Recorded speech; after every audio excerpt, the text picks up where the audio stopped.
भारत सरकार नरेंद्र मोदी जी का नेतृत्व पूरी तरह किसानों के प्रति प्रतिबद्ध है, किसानों के प्रति समर्पित है। किसान आंदोलन के लिए हम लोगों ने लगातार उनको सम्मान देने की कोशिश की है, 12 बार ससम्मान बुलाकर बातचीत की है। एक शब्द भी हमने उनके बारे में इधर उधर नहीं बोला। हमने टैक्स को फ्री किया और राज्य सरकार टैक्स ले रही है, तो जो टैक्स ले रहा है और लगा रहा है और बढ़ा रहा है, आंदोलन उसके खिलाफ होना चाहिए या जो टैक्स फ्री कर रहा है उसके खिलाफ होना चाहिए। हम सब गांव के रहने वाले लोग हैं। आज वेयर हाउस या कोल्ड स्टोरेज कोई भी संरचना दिखाई देती है तो वो जिला स्थान या बड़ी मंडी के आसपास दिखाई देती है। कोई भी 80 किलोमीटर दूर रहने वाला किसान अपने उत्पादन को 80 किलोमीटर लेकर आके वेयर हाउस में रखे और 2 महीने तक वो फसल को रोके, ये उसकी हैसियत नहीं है। ये जितनी भी संरचनाएं बनी हैं, इन संरचनाओं का उपयोग किसानों के लिए नहीं हो पाता, क्योंकि लगभग ये संरचनाएं व्यापारियों के लिए है या सरकारी गोदाम। किसान वेयर हाउस का उपयोग कर सके, किसान कोल्ड स्टोरेज का उपयोग कर सके, इस दृष्टि से ये इंफ्रास्ट्रक्चर नीचे तक पहुँचे और इस गैप को भरा जा सके, और इसके माध्यम से सरकार पूरी कोशिश कर रही है कि किसानों के जीवन में बहुत अच्छा बदलाव आए। हम सब जानते हैं कि फल हो, तरकारी हो, ये कुछ फसलें ऐसी हैं जल्दी नष्ट हो जाती हैं और इनको उपयुक्त बाजार नहीं मिल पाता। कौन सोच सकता था कि रेल से फल और सब्जी जाना शुरू हो जाएगी। 100 किसान रेल प्रारंभ की गई हैं, जो एक तौर से चलता फिरता कोल्ड स्टोरेज है। रोज जा रही हैं, आ रही हैं, और किसान का जो उत्पादन है वो एक स्थान से दूसरे स्थान तक जाकर किसान को उचित मूल्य दिलाने में मदद कर रहा है। किसान उड़ान योजना के अंतर्गत आज त्रिपुरा का पाइनएप्पल दूसरे देशों में भी जाकर अच्छी कीमत प्राप्त कर रहा है, जिसका फायदा निश्चित रूप से किसान लोगों को हो रहा है। यह हम सब लोगों के लिए निश्चित रूप से प्रसन्नता की बात है। Honorable Minister, I just want to bring to your notice that your assigned time is over, but you can take time as per the other. पाँच मिनट में खत्म करता हूँ। दूसरा आम तौर पर हम जानते हैं कि किसान गांव में रहता है, गरीब है, तो किसान को बुढ़ापे में सहारा मिल जाए, इसलिए किसान पेंशन योजना, किसान मानधन योजना, जिसमें 21 लाख किसान जुड़ चुके हैं 60 वर्ष की आयु के बाद, उनको 3000 रुपया मासिक पेंशन मिलेगी। यह सुविधा भी सरकार की तरफ से आरंभ की गई। आपदा के समय ये नियम रहता था कि 50% से अधिक अगर लोग आपदा से प्रभावित होंगे तो ही सरकारी मदद उन्हें मिलेगी। इसको घटाकर 33% किया। इसका भी फायदा निश्चित रूप से किसान को और किसानी को मिलने वाला है। अब मैं एक जिक्र करके अपनी बात को पूरा समाप्त करूंगा। सामान्य तौर पर 3 कृषि सुधार कानूनों की बात इस समय ज्वलंत मुद्दा है, लेकिन मैं धन्यवाद देना चाहूँगा प्रतिपक्ष के सभी मेंबर्स को भी। उन सब ने किसान आंदोलन पर भी चिंता की। किसान आंदोलन के लिए जो सरकार को कोसना आवश्यक था उसमें भी कोई कंजूसी नहीं की और कानूनों को काले कानून भी जोर देकर कहा। लेकिन मैं आज़ाद साहब और आनंद भाई आपको बताना चाहता हूं कि मैं किसान यूनियन से भी 2 महीने तक यही पूछता रहा कि कानून में काला क्या है, एक मुझे बताओ तो मैं उसको ठीक करने की कोशिश करूं। लेकिन मुझे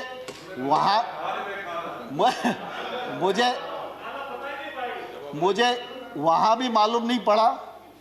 और जब प्रतिपक्ष के मेंबर्स ने भी, दीपेंद्र भाई आपका भी भाषण मैंने सुना, तो मैंने गौर से सुना कि कानून खराब है, कानून को रिपील कर दीजिए, वो हो ही जाएंगे, और ऐसा वैसा सब लोगों ने अपनी बात की और करना भी चाहिए उन्हें। लेकिन कानून के प्रावधान को ये किसान के प्रतिकूल है, यह कम से कम किसी ने बताने की कोशिश नहीं की। No, please, no interference. मैं सर आपके सामने ही बैठा हुआ था। दूसरा, मैं सभापति महोदय आपके माध्यम से आग्रह करना चाहता हूं कि हम लोगों ने ट्रेड एक्ट बनाया।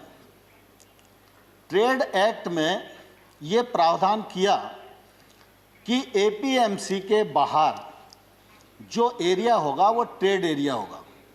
वो किसान का घर भी हो सकता है, वो किसान का वेयर हाउस भी हो सकता है, उसका खेत भी हो सकता है। कोई भी व्यक्ति किसी भी स्थान के लिए किसी भी कीमत पर किसान वहाँ से अपने उत्पादन को बेच सकने के लिए स्वतंत्र है। ये हमारा एक्ट इजाज़त देता है। एपीएमसी के बाहर अगर कोई ट्रेड होगा तो उस पर किसी भी प्रकार का ना तो राज्य का टैक्स लगेगा ना केंद्र का टैक्स लगेगा। अब एपीएमसी के भीतर राज्य सरकार का टैक्स है, एपीएमसी के बाहर केंद्र सरकार का एक्ट है।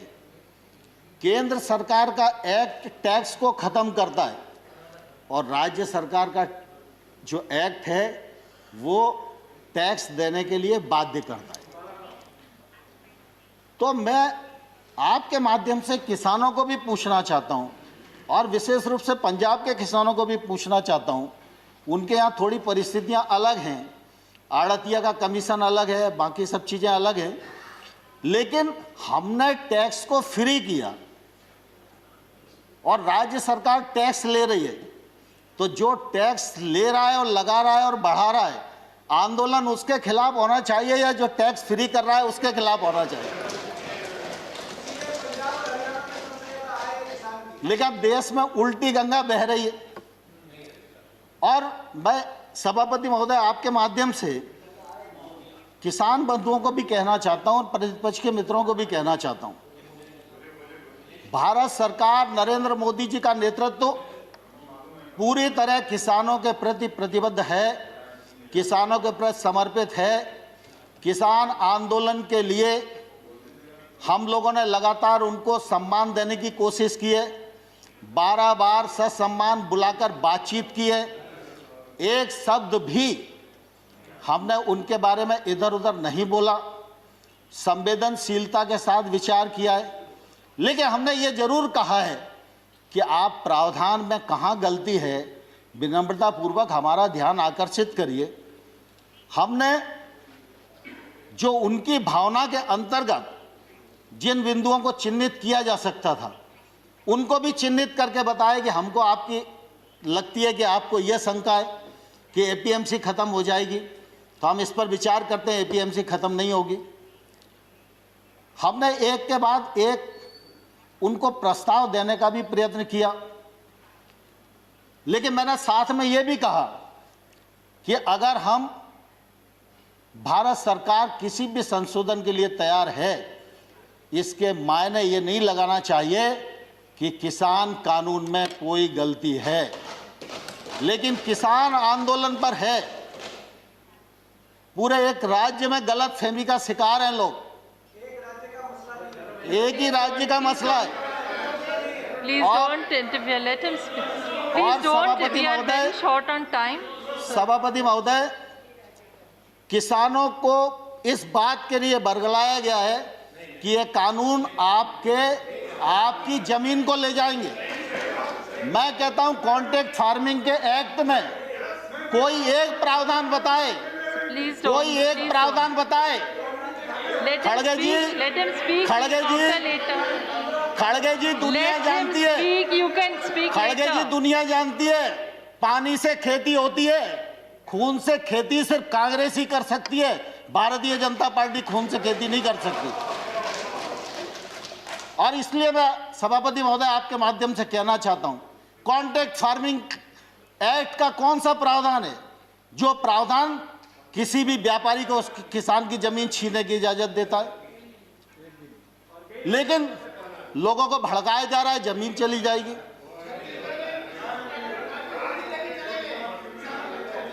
No, please, no comments from either side. No comments, please. Let the honorable minister speak. जहां पर भी एक्ट में अगर कॉन्ट्रैक्ट फार्मिंग का प्रावधान किया है, कॉन्ट्रैक्ट मूल्य का प्रावधान किया है, कॉन्ट्रैक्ट मूल्य से फसल का मूल्य बढ़ेगा सीजन पर तो उसका बोनस के रूप में हिस्सा किसान को मिलेगा, ये प्रावधान किया गया है। और किसान इस एक्ट से कभी भी बाहर हो सकता है, व्यापारी कभी भी बिना पैसे दिए इस एक्ट से बाहर नहीं हो सकता। और मैं सभापति महोदय आपके माध्यम से कहना चाहता हूं, पंजाब सरकार का कॉन्ट्रैक्ट फार्मिंग एक्ट उठाइए, हरियाणा सरकार का कॉन्ट्रैक्ट फार्मिंग एक्ट उठाइए, और वो तो हुड्डा जी के समय ही पारित हुआ था। और आज अरे Please.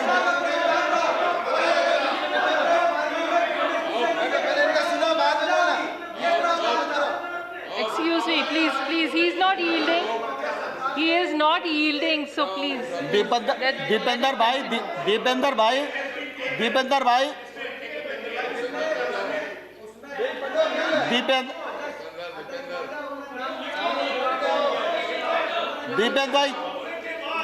भाई प्लीज, अरे मुझे स्पष्ट तो करने दीजिए। You still have a member. You can speak. You can reply later. नहीं, आपका नहीं लिया मैंने। माननीय सभापति महोदय, मैं स्पष्ट करना चाहता हूं कि इन राज्यों के अभी लगभग 20-22 राज्य ऐसे हैं जिसमें कॉन्ट्रैक्ट फार्मिंग ने के लिए नया एक्ट बनाया है या उन्होंने एपीएमसी में शामिल किया है। नहीं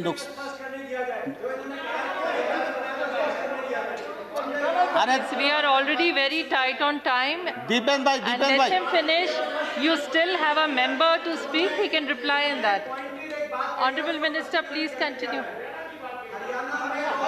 Honorable Minister, please continue. Rule 6 में एपीएमसी में अमेंडमेंट हुआ हरियाणा में, मगर उसके साथ-साथ ये प्रावधान बना कि अगर एमएसपी से नीचे कोई प्राइवेट कंपनी अगर कॉन्ट्रैक्ट फार्मिंग में खरीद सकती है तो कानूनी कार्रवाई और सजा होगी। आप सजा का प्रावधान करेंगे। ठीक है दीपेंद्र भाई, आपकी बात आ गई, लेकिन मैं कुल देखिए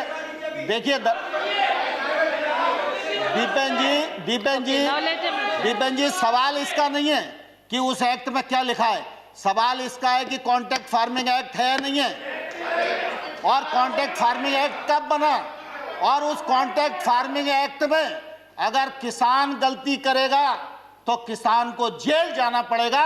ये प्रावधान पंजाब के एक्ट में है और ये पंजाब सरकार के एक्ट में है, और जो भारत सरकार ने एक्ट बनाया है उसमें किसान कभी भी बाहर हो सकता है। आप झूठ बोलेंगे तो हम सुनेंगे नहीं। देखिए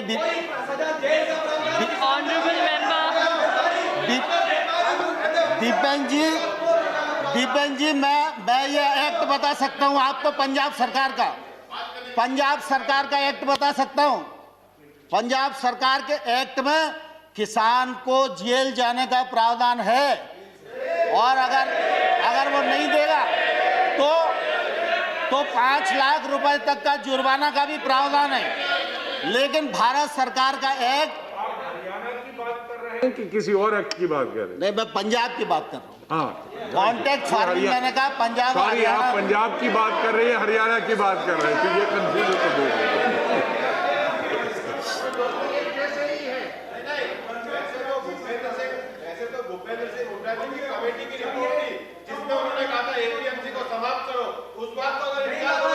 So, Honorable Minister.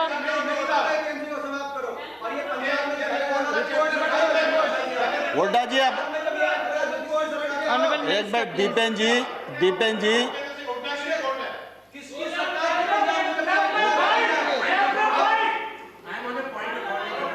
Yes, sir. When any reference has to be made to a person और state or a state, Under which and the individual rule? person Under which rule is are not you present putting up here, the point of order? and about a report Sarbaji, under which which? is neither an official report nor a government report, so those Under which references must rule, be- Sharma ji, are you making the point of order?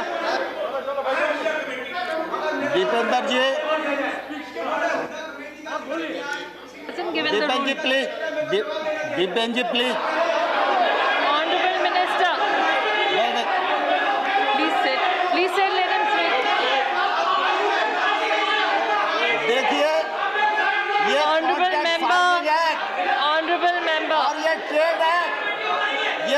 Hooda ji की recommendation के कारण आए। कान खोलकर सुन लो, ये Hooda committee की report के कारण आए। और अब जब दोबारा से कृषि पर बहस हो, जब कृषि पर बहस हो तब आप पढ़ के आना और बहस करना, मैं जवाब Under दूंगा which आपको। rule, sir? Bhupendra Yadav ji has a point of order. Please say under Bhupendra which ji. rule and Madam, माननीय सभापति महोदय, Bhupendra Rule Yadav ji. 238, Rule 9, shall not obstruct proceeding, his or interrupt and avoid making running commentaries with speeches are being made in the council. उनको जरा restrict करिए। Now, honorable members, please realize we are very short on time. And नहीं, let the सभापति महोदय, honorable बस मैं minister 2 minute finish में his समाप्त speech. कर रहा हूं। You still have one member who can speak, so they can respond to what honorable minister is saying. So, माननीय honorable सभापति minister, ji, please don't give a माननीय chance and सभापति जी, complete it. मैं आपके माध्यम से सदन को बताना चाहता हूं, खरीद में ट्रांसपेरेंसी आए, ई ट्रांजैक्शन बढ़े, किसान को वाजिब दाम मिले, इलेक्ट्रॉनिक ट्रेड बढ़े, इसके लिए 1000 मंडियों को इनाम मंडी के रूप में परिवर्तित किया और 1000 और अब कर देंगे, बजट में प्रावधान हो गया। इसी प्रकार से लगातार हमने कोशिश की है कि कृषक की आमदनी दोगुनी हो और किसानी का योगदान देश के जीडीपी में तीव्र गति से बढ़े। ये जो कृषि सुधार बिल हैं, ये बिल भी इसी दिशा में एक महत्वपूर्ण कदम है। मैं आपके माध्यम से सारे सदन को भी और सारे किसान भाइयों को भी ये कहना चाहता हूँ कि प्रधानमंत्री नरेंद्र मोदी जी किसानों के लिए समर्पित हैं और रहेंगे। नरेंद्र मोदी जी ने कृषि सुधार बिल जो लेकर आए हैं, वो किसान के जीवन में क्रांतिकारी परिवर्तन लाने वाले हैं, किसान की आमदनी बढ़ाने वाले हैं और देश आगे बढ़े, गांव आगे बढ़े, किसान आगे बढ़े और देश का इकबाल पूरी दुनिया में बुलंद हो, इस उद्देश्य के साथ मोदी सरकार इस देश में काम कर रही है। माननीय सभापति महोदय, बहुत बहुत धन्यवाद।